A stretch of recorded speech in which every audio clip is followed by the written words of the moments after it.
अल्हम्दुलिल्लाहि रब्बिल आलमीन वस्सलातु वस्सलामु अला सय्यिदिल मुरसलीन अम्मा बाद फ़अऊज़ु बिल्लाहि मिनश शैतानिर रजीम बिस्मिल्लाहिर रहमानिर रहीम। रूहानी वज़ाइफ चैनल की जानिब से तमाम मुअज़्ज़ज़ नाज़रीन को अस्सलामु अलैकुम।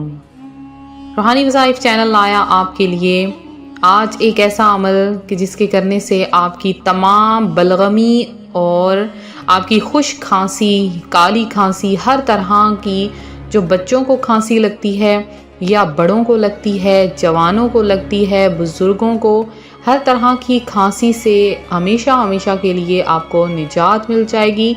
और ये ऐसा अमल है कि जिसे मेरी एक बहन ने और बहुत से लोगों ने इस अमल को किया और बहुत सी पुरानी खांसी से निजात मिल गई।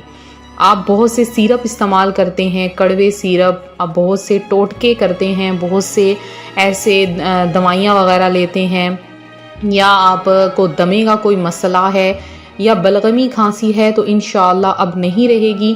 अब बहुत से इलाज जहाँ पे करते हैं वहाँ पर ये वजीफ़ा भी कर लीजिए। इंशाअल्लाह ये एक सुनहरी वजीफ़ा है, आप इस अमल को करेंगे इंशाअल्लाह। बहुत सी बहनों और भाइयों ने इससे फ़ायदा हासिल किया है और गले में खांसी की वजह से जो वर्म बन जाते हैं इंशाअल्लाह वो भी इस अमल से ख़त्म हो जाएंगे, इस अमल से उनका ख़ातिमा हो जाएगा। तो काली खांसी है, खुश खांसी है, जड़ से हमेशा के लिए ख़त्म हो जाएगी। वैसे तो बहुत सी ऐसी बीमारियां होती हैं जिनका इलाज मुमकिन होता है, तो ऐसी बीमारियां भी होती हैं जिनका इलाज बिल्कुल नामुमकिन होता है। तो मैंने बहुत से ऐसे भी मरीज़ देखे हैं, बहुत से ऐसे अमराज देखे हैं कि जिनकी बिल्कुल छोटी सी बीमारी होती है तो वो भी ख़त्म नहीं होती। तो आज का वजीफ़ा मैं आपके साथ शेयर करने वाली हूँ। हमारी वीडियो में शुरू से लेकर आखिर तक हमारे साथ रहिएगा और हमारा चैनल रूहानी वज़ाइफ को ज़रूर सब्सक्राइब कर लें और साथ दिए बेल आइकन का बटन भी प्रेस करें ताकि हर आने वाली नई वीडियो आप तक सबसे पहले और बआसानी पहुँच सके। तो कुछ दिन पहले मेरी मुलाकात एक ऐसे बुज़ुर्ग से हुई जो ये कहते थे कि अगर मैं धूप में ना बैठूं, धूप वगैरह ना आए तो मेरा जिस्म जलना शुरू हो जाता है। तो ऐसी ऐसी बीमारियां भी होती हैं कि जो इंसान को बिल्कुल परेशान करके रख देती हैं। उनका इलाज डॉक्टर्स के पास भी नहीं होता, डॉक्टर ख़ुद परेशान हो जाते हैं कि आखिर इससे क्या किया जाए।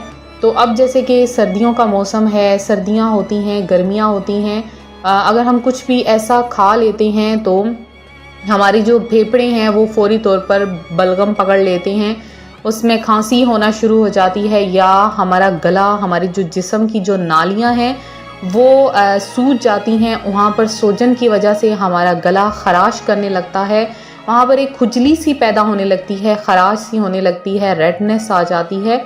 और फिर अगर हम जब खांसी करते हैं तो वो हमारे गले में, जैसे हम जिस्म पर ख़ारिश करें तो हमारे जिस्म से ख़ारिश ख़त्म हो जाती है, वैसे ही खांसी करने से हमारे जिस्म की खराश को सुकून मिलता है। ख़ासकर सर्दियों के मौसम में जब हम मुंह खोलकर सांस लेते हैं तो उससे भी खांसी लग सकती है। ठंडा पानी पीने से या मुख्तलिफ़ चीज़ें खाने से खांसी फौरी तौर पर पकड़ लेती है।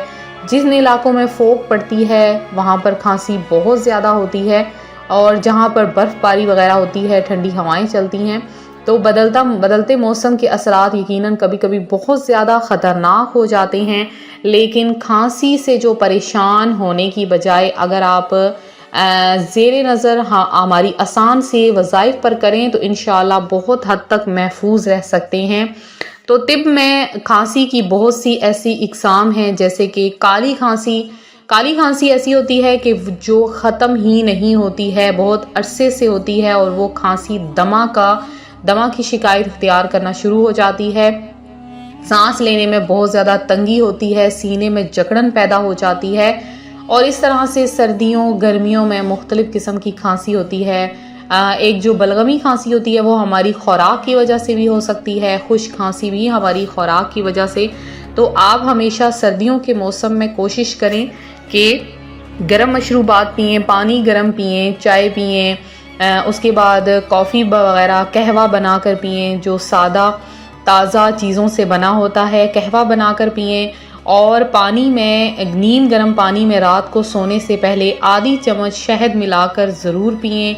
अंडा आप लें उबला हुआ और उसके ऊपर नमक काली मिर्च लगाकर खाएं। इससे भी खांसी में काफ़ी अफाका हो सकता है। इंशाअल्लाह आप खांसी से बहुत जल्द आपको निजात मिल जाएगी। लेकिन अगर आप ये अमल कर लें तो इंशाअल्लाह आपको बहुत ज़्यादा फ़ायदा होने वाला है।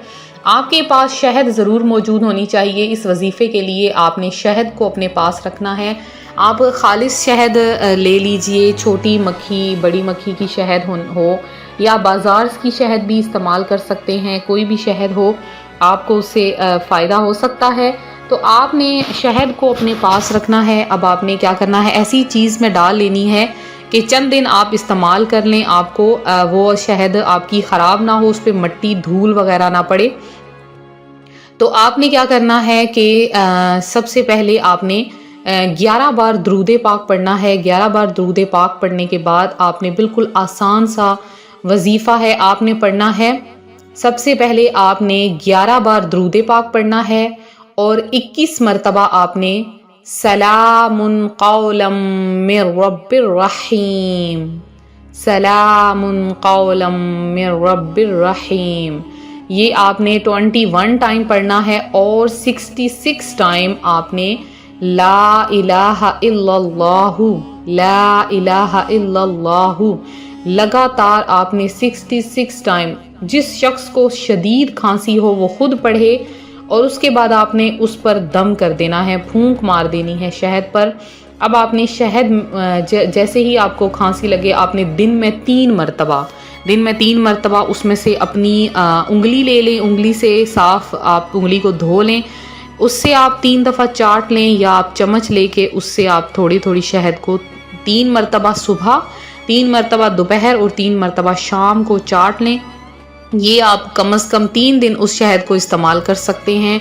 3 दिन के बाद आप दोबारा से इसी अमल को करें और उसके बाद आप इस शहद पर दम कर लें। आप बच्चों को खिला सकते हैं खुद अमल करके, बड़ों को, बुज़ुर्गों को जिनको खांसी ख़त्म नहीं होती है, जिनको बलगमी खांसी है, इंशाअल्लाह थोड़ा थोड़ा खाने के बाद आप मुकम्मल तौर पर ठीक हो जाएंगे। फिर से सुन लें, आपने 11 बार दरूद पाक पढ़ना है, 21 टाइम सूरह यासीन की आयत सलामुन कौलम मिर रब्बिर रहीम पढ़नी है और 66 टाइम 66 मरतबा ला इलाहा इल्लल्लाहु पढ़ना है। इंशाअल्लाह मुकम्मल तौर पर खांसी से निजात मिल जाएगी। मज़ीद बीमारियों से निजात और मुख्तलिफ वज़ाइफ हासिल करने के लिए हमारा चैनल रूहानी वज़ाइफ को जल्दी से सब्सक्राइब कर लें। इंशाअल्लाह हम मज़ीद वज़ाइफ आपके लिए इसी तरह से लाते रहेंगे। आप लोग हमारी दुआओं में शामिल होना चाहते हैं तो जल्दी से हमें कमेंट करें, इंशाअल्लाह आपका नाम भी दुआ में शामिल किया जाएगा। मिलते हैं अपने अगले वजीफ़े के साथ, अपना ख्याल रखें। फ़ी अमानिल्लाह।